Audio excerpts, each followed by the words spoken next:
Ya, saudara yang terkasih dalam Tuhan kita Yesus Kristus, kita bersyukur kembali pada kesempatan kali ini. Kita bersyukur karena Tuhan bisa memberikan kita kesempatan untuk kita bersama-sama kembali belajar firman Tuhan pada kesempatan kali ini. Saudara yang terkasih dalam Tuhan kita Yesus Kristus, kita kembali akan bersama-sama masuk dalam jelajah Alkitab, Perjanjian Baru. Nah, kali ini saudara yang terkasih Tuhan Yesus, jelajah Alkitab Perjanjian Baru, masuk dalam serinya yang ke-362. Saudara yang terkasih dalam Tuhan Yesus, kita kembali akan bersama-sama belajar firman Tuhan. Kesempatan kali ini kita akan melihat di Injil Yohanes pasalnya yang ke-13. Injil Yohanes pasalnya ke-13 ayat yang 31 sampai yang ke-35. Nah, dengan judul perikop yang ada di atas dikatakan situ adalah perintah baru. Ayat 31, sesudah Yudas pergi, berkatalah Yesus, sekarang anak manusia dipermuliakan dan Allah dipermuliakan di dalam dia. Jikalau Allah dipermuliakan di dalam dia, Allah akan mempermuliakannya, dia juga di dalam dirinya dan akan mempermuliakan dia dengan segera.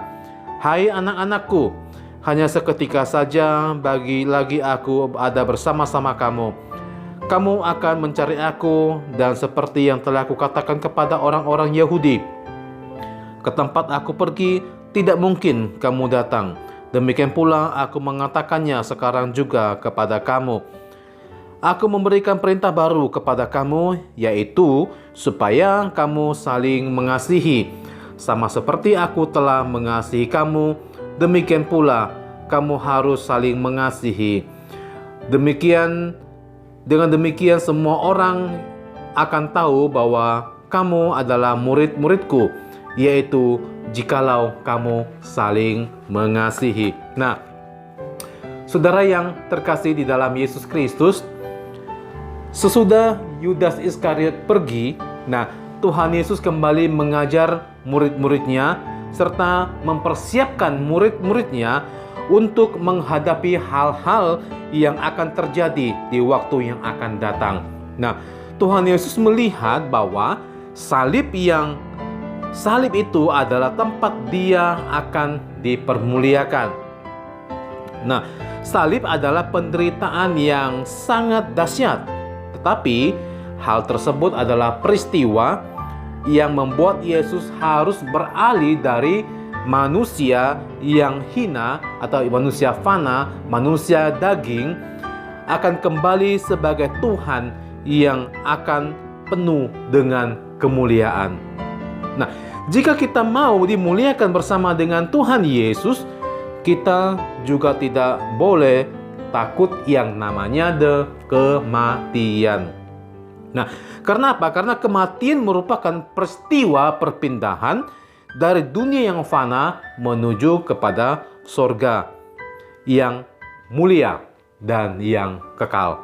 Nah, kematian adalah peristiwa melepaskan tubuh jasmani kita yang penuh dengan kelemahan dan yang kemudian digantikan dengan tubuh kebangkitan yang baru dan yang mulia. Nah, seringkali kita tidak mau melepaskan tubuh jasmani ini. Karena apa?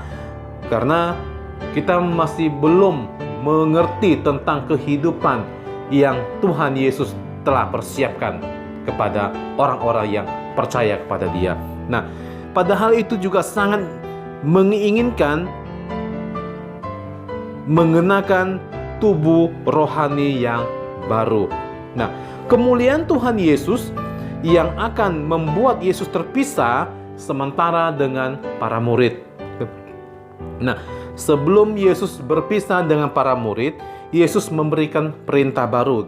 Kalau kita lihat di ayatnya yang ke-35 tadi, yaitu supaya mereka, para murid kita, orang-orang percaya, orang-orang yang mengasihi Tuhan Yesus, yaitu untuk saling mengasihi. Hal ini adalah tanda bahwa kita adalah benar-benar pengikut Yesus Kristus atau murid-murid Tuhan Yesus Kristus. Yaitu kalau kita benar-benar saling mengasihi di antara kita, di antara sesama, di antara orang-orang percaya ataupun di antara orang-orang yang memusuhi kita, harus kita menunjukkan kasih itu kepada mereka. Nah, tujuan dari perintah tersebut adalah supaya dunia tahu bahwa orang-orang yang mengasihi seharusnya itu adalah murid-murid Kristus atau murid-murid Yesus. Kita tidak boleh membenci orang lain. Nah, saling mengasihi seharusnya dimulai dari diri kita sendiri. Saling mengasihi dimulai dari diri kita sendiri, dari kita yang percaya kepada Yesus Kristus. Dan dengan cara mengasihi orang lain terlebih dahulu, apakah orang yang kita kasihi itu akan berbalik mengasihi kita ataupun sebaliknya malah membenci kita, itu bukanlah urusan kita. Urusan kita, tugas kita adalah kita harus melakukan perintah Tuhan Yesus, itu adalah saling mengasihi di antara sesama manusia. Nah, sekalipun orang lain itu salah, kita juga wajib atau harus mengasihi dia. Jika dia juga murid Tuhan Yesus, maka dia akan berbalik untuk mengasihi kita juga. Nah, Petrus, kalau kita perhatikan, Petrus menginginkan dirinya itu mengikut Tuhan Yesus kemanapun Yesus pergi. Tetapi Tuhan Yesus berkata bahwa saat itu dia tidak bisa mengikuti Tuhan Yesus. Akan ada saatnya Petrus akan mengikut Yesus. Nah, Petrus bahkan berani berkata bahwa dia siap memberikan nyawanya bagi Yesus pada saat itu juga. Nah, tetapi Yesus malah berkata kepada Petrus bahwa sebelum ayam berkokok, dia sudah menyangkal Yesus 3 kali. Nah, Petrus telah menyangkal Yesus sebanyak 3 kali. Bahkan Petrus rela mati daripada harus berpisah dengan Yesus. Petrus seolah-olah ingin berkata bahwa dia sangat mengasihi Tuhan Yesus dan mempunyai komitmen yang sangat kuat kepada Yesus Kristus. Nah, mungkin dia juga ingin menyatakan bahwa dia bukan murid yang melawan atau bukan murid yang mengkhianati Yesus Kristus. Dari peristiwa ini kita bisa belajar, Bapak Ibu Saudara yang terkasih dalam Tuhan Yesus Kristus, kita bisa belajar apa yang dilakukan oleh Petrus. Sebelum kita melakukan segala sesuatu atau berkata segala sesuatu, sebaiknya kita berpikir lebih dahulu.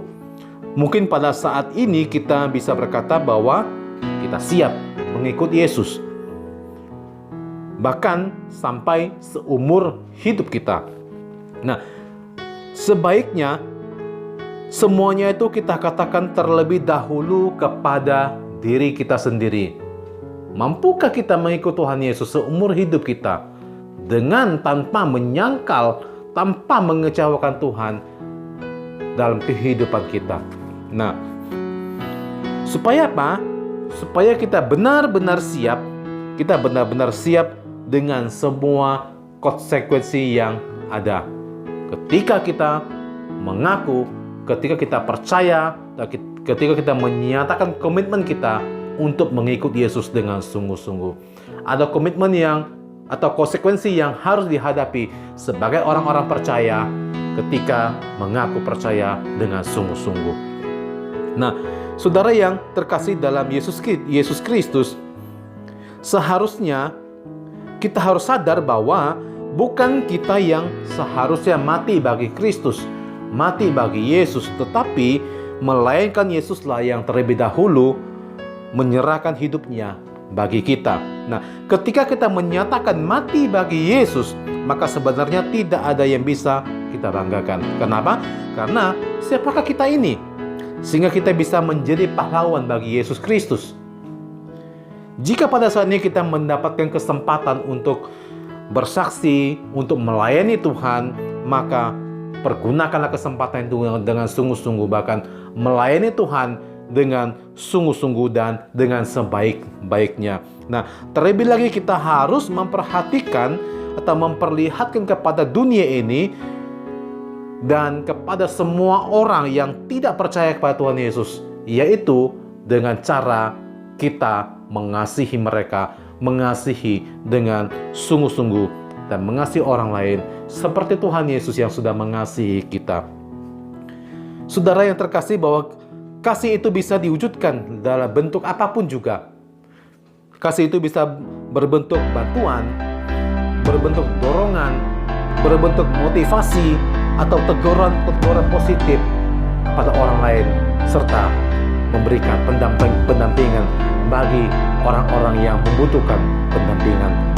Saudara yang terkasih dalam Tuhan Yesus Kristus, dari kisah ini kita bisa belajar bahwa Tuhan ingin kita melakukan perintah itu dengan sungguh-sungguh, yaitu mengasihi dengan segenap hati.